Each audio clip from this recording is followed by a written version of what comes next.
Hi everyone, this is part 3 of my Q&A videos.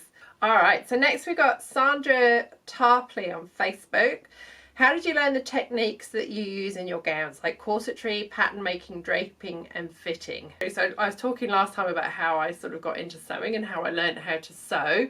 So it's literally all just been trial and error and coming up with an idea and then working out how to do it. More recently, yeah, the internet's been great because you can actually look up how to do things on the internet. So like when I bought a ruffler foot for my sewing machine, and I probably for about 1.5 years I kept looking at it, and then I was like, hang on, I can just go on YouTube and look up a tutorial of how to use my ruffler foot. So back when I started you couldn't do that, but now it's so great to sort of go, all right, how do I sew this on? How do I cut this? How do I work with sequin fabric? And there's something that you can find online to help you. So back when I started out, it was all trial and error and figuring things out or asking people I knew who sewed to help me. Now you can just get online and find most things. So I do a mixture of the two. So it's a mixture of figuring stuff out, coming up with an idea, and then figuring out, sort of working backwards, how I can make that happen. And then partly looking up how to do things online as well. So again, I sort of touched on the learning to make corsets last time as well. I'm making my first corset from the Vogue bodice pattern while I was at university. While that wasn't a real corset, it was what I could do with the knowledge that I had. When I started the business, I'd sort of really got into the corsetry side of it and wanted to make more of those. And again, it was mainly trial and error. I found a haberdashery shop in London that supplied boning, proper corsetry boning and busks. I found I used to buy my grommets, my eyelets from a sailmaker. So I used to have to drive like half an hour. I can't remember where they were now. Over in Southampton, I think maybe. And I used to drive over there and buy these eyelets direct from a company that supplied sail making supplies, because I couldn't find any haberdashery shops that sold the quality of eyelets that I wanted to put in the back of my corsets. To make my patterns, I just started looking at pictures of corsets and then trying to sort of figure out how that pattern might be made. And it was a lot of calico toiles and mock-ups and experimenting and seeing what happened, and again making them for myself and making them for my friends and figuring out what worked and what didn't work, and again looking at pictures and thinking, what techniques could I use to get that effect? So I think even if I'm not making things how they should be made, I'm still making them in a way that gets the same effect and the same quality. And I think even if I had done a degree in fashion, I think things like the corset making is so specialist that I wouldn't have got that exact training on the fashion degree. So I kind of, in a way, I'm glad that I'm self-taught, because it's meant that I can find my own ways to do things. No one's telling me that I'm doing it wrong. And I think in sewing, even though there are like proper ways to do things, I think any way that you do it and it works is fine. There are no right and wrong. So it's like art, isn't it?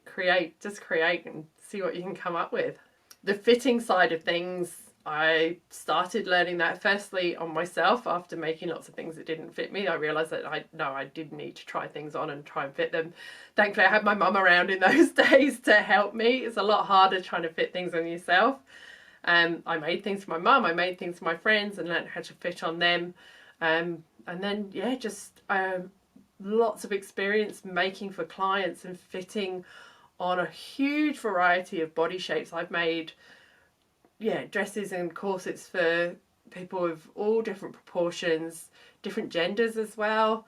I used to make quite a lot of corsets for men, sometimes for men who just wanted to wear a corset, sometimes for people with male bodies who wanted to create a more feminine silhouette, so we used padding to create that. I've made corsets for people with really big boobs who want to make them look smaller, and supporting large breasts is engineering in itself. But then on the flip side, I've made corsets for girls who are really skinny who want to add curves to their bust with padding on the bust as well. So it's a lot of it. You can learn fitting, but until you actually do it on real people and real bodies, it's not the same as fitting on a dress form, and there's such a variety in body types and body shapes and what clients want as well, what the finished result is. Some people want to hide boobs, some people want to enhance boobs, some people want to hide the hips, and it's, yeah, you got to not only know how to fit that body, but you've also got to know how to fit to make the body of your client look like they want it to look as well, and how to design for your client's body. And that's something that I'll never stop learning. It's I meet people all the time with a new challenge for me, and yeah, hopefully my end results are what they want it to be. Yeah, so it's all been learning through doing, I guess, is how I learn. Sandra also says, could you have ever imagined yourself doing anything else? In fact, did you do something else before you became Rockstars and Royalty? So yeah, so I told you in part 2 that I actually trained and did my degree in metalwork and jewellery, and I wanted to be a jeweller. And that was what I was planning on doing. And then sewing kind of took over. And yeah, here I am, and I can't imagine doing anything now.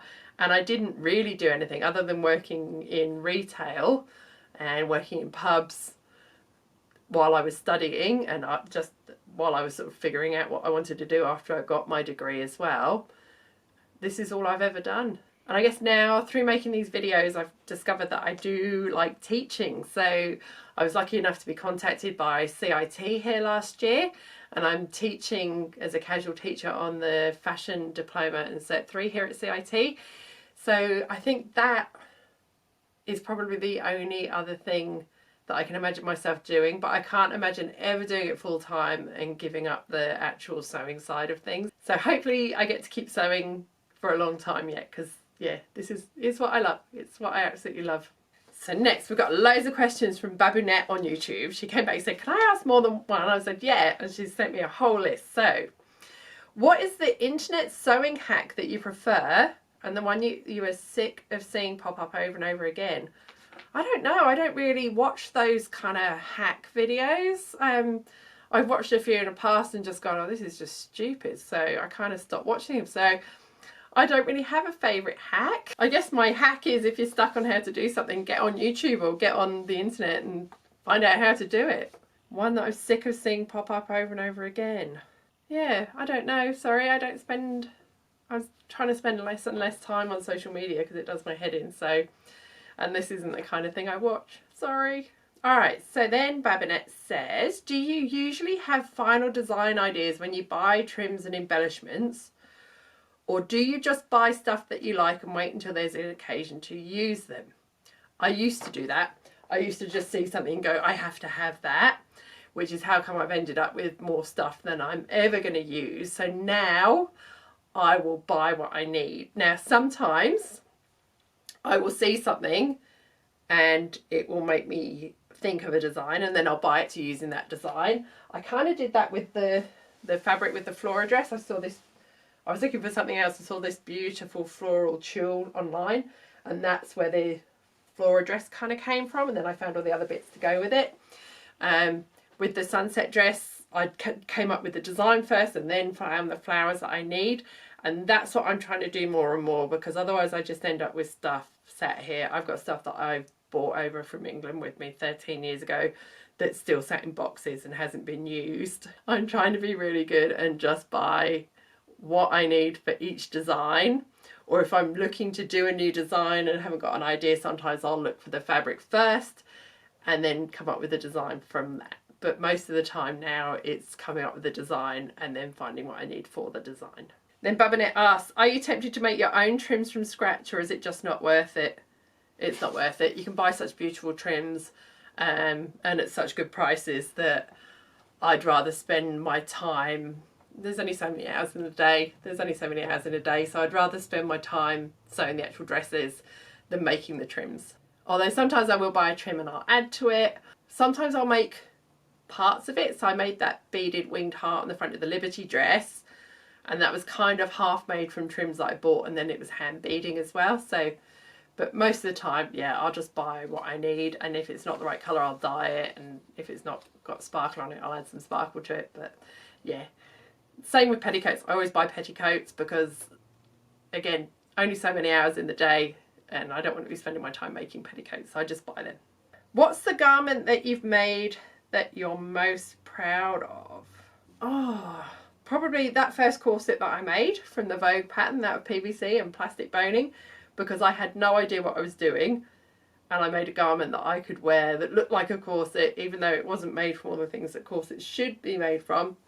And it was the garment that really, yeah, took me on the journey into corsetry and took me to where I am now. So I'm really proud of that, even though most people probably look at it and go, oh my God, what is it? Actually, that probably answers the next question better. What's the garment that you've made that might not be up to your current standard, but you still have a love for? All right, let's do my first ever corset as that one.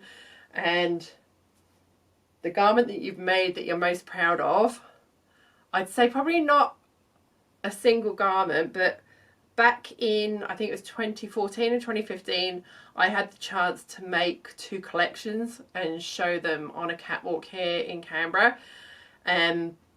Now normally when I make sample dresses, I'll just make a one-off dress, and normally with the goal of learning a new technique or practicing a technique. So kind of like I did, yeah, with the candy cane dress and now the sunset dress, practicing how, or improving my skills for putting hidden corsets in dresses.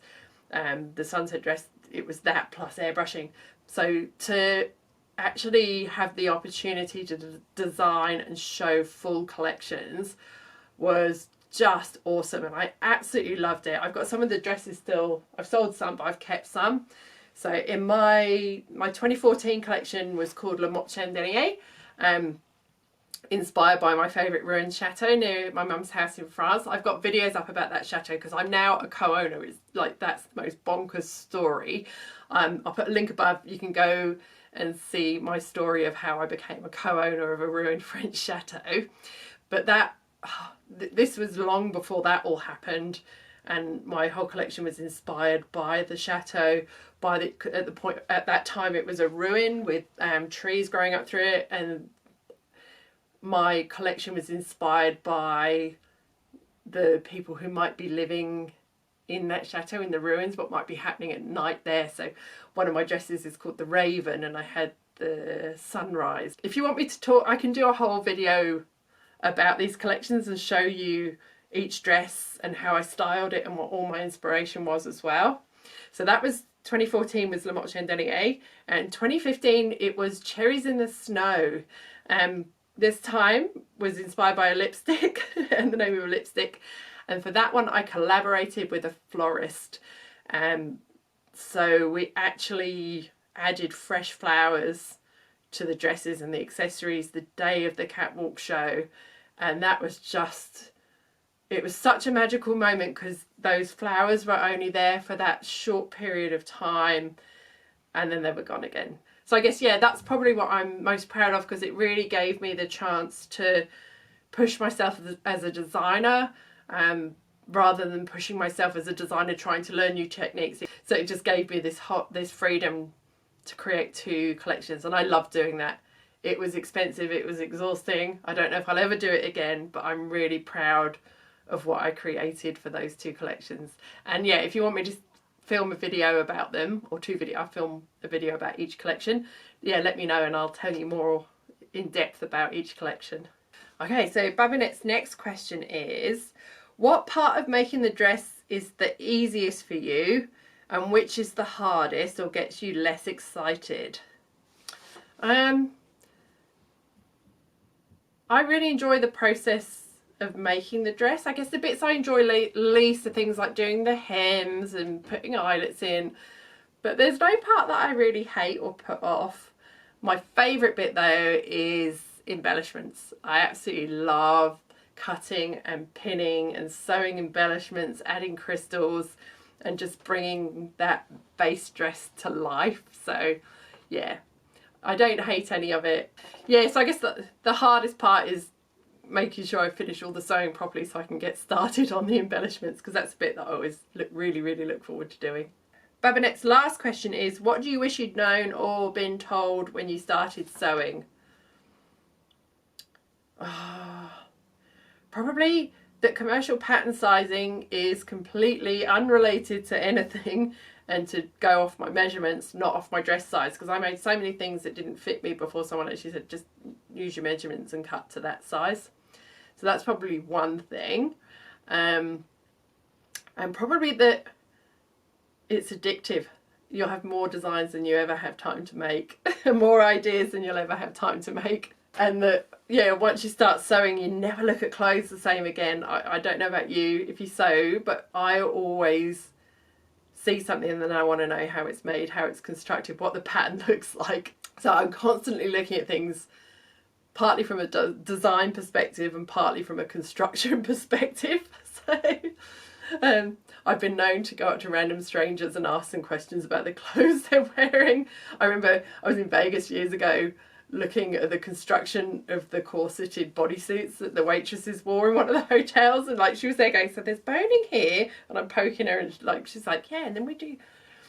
So anyone else would have just gone, oh, she looks fantastic. And there's me going, so which parts of that are boned? So it's an obsession. It's an obsession. Okay, next up we've got Hunpus on YouTube says, what would you say is the most difficult part of your profession? Time constraints, creative fatigue, having ideas and concepts plagiarized. I've been lucky enough that I've never really had my ideas and concepts plagiarized too much, not that I know of anyway. I've had people who have definitely taken inspiration from my work, but that just kind of pushes me to make my stuff even better, to learn techniques that other people can't easily copy. So that's never something that's really bothered me or been an issue. Creative fatigue, I've got more ideas than time. I've got so many ideas, I need to clone myself. So again, I'm lucky that I've never had creative fatigue either. I love what I do. I'm still passionate about what I do. Yeah, so I've never run out of ideas and I've never run out of passion as well. I have days when I don't want to sew, but there's always something else I can do for the business on those days, and then I'll come back and be ready to sew again. So what was the other one? Time constraints. That is hard. That is hard. It's just me. I do everything. My time management, especially when I'm busy, has to be absolutely perfect to get things done. And when you're working with deadlines like weddings, it has to be done. There is no moving it. I have to work if I'm sick. I have to work if I'm tired. I have to work if I'm not really in the mood. It has to get done. So time management is everything. There's always going to be things that you can't control, like fabrics arriving late, or earlier on in the year I had the problem with not being able to get the fabrics I needed from China because of COVID-19. So there's always going to be things you can deal with, but the things you can control, you have to control, and you have to have really, really good time management, especially during the busy periods. So yeah, so I'd say the most difficult part of my profession is time management. The other thing that is hard is financial management. So I'll have periods of the year that are really busy and I'll have a really good income, and then I'll have other periods of the year where things are really quiet. So it's very, very different to having a job where you've got a regular income. So you have to be really good at budgeting as well. So I find that difficult. And it's really easy to go, oh, I've got all this income coming in, I'm going to buy all these fabrics and do this. But you have to really, budget everything to get you through the quieter times. That's in business budget and just life budget as well. Next we've got Roy Smith on YouTube says, what is one sewing skill you want to master? Bras. And making bras. I've never tried. I've looked at bra patterns and bra kits so many times, and I've never had the time to really sit down and try it and go, right, I'm going to learn how to make bras. It's a whole different skill set from what I've got going on here with the corsetry, the dresses. Actually, not very long ago at all, I've actually bought 2 cupped corset patterns. I've only ever done one corset with cups before. That was a very long time ago. And it's been something I've wanted to try again. So yeah, I'm going to give a cupped corset a go. I'll film that for you. From the reviews I've read of these 2 corsets, they both need quite a bit of tweaking. So I thought if I buy them both, then I can sort of combine them and work out the best way to do it for me. And again, I'm not going to follow the instructions. I'll just work out my way to do it. But yeah, from there, maybe I'll have a go at a bra, because it would be amazing to learn how to, and not just like soft triangle cut bras, like proper underwired structural bras. I'd love to learn how to make those. So yeah, that's something that's been on my to-do list for a long time and I've never got around to it, but one day I will give bras a go. And then I've got one little secret skill that I've never mastered, and I avoid doing it like the plague, and that's buttonholes. My sewing machine does crap buttonholes, and I get so frustrated with it that now I just don't do buttonholes and I don't design anything with buttonholes if I can avoid it. I hate doing buttonholes. I'm bad at doing buttonholes. I remember doing a buttonhole in something years ago and cutting it with my unpicker to open it up and not putting a pin at the end and cutting right through it and cutting right off the edge of my garment. So I think that bad experience plus a bad sewing machine means I don't do buttonholes. So that's another skill that I really need to work on and master. So bras and buttonholes. All right, now we're up to the last question. So this is Skylar on YouTube. I'm wondering if you have any tips for sketching designs. I just keep mine in my head because I'm really bad at drawing.